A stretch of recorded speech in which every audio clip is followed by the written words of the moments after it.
I think this is partly why they thought it was a good idea to have these two services in terms of having very clear branding separation between the two. Where, as you know, pulling up Disney Plus and seeing a Ted Bundy documentary is pretty jarring for a certain type of customer. Right. Not what they expect when they think of Disney. Um, and this even continued in my mind too.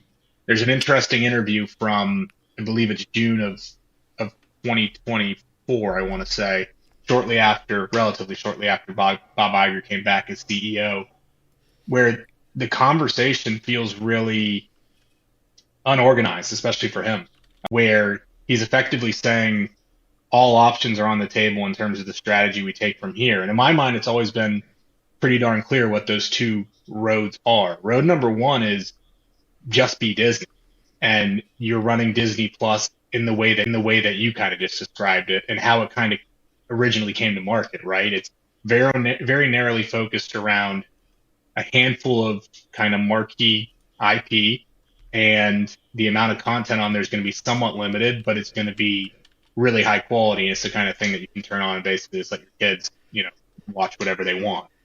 The alternative route, which they've now really gone down, is creating a service that is going to drive a certain amount of engagement that will support investing in content, both entertainment programming and sports rights. There's certain things that will draw an audience on their own because they're so popular, like an NFL game or, a new Marvel movie.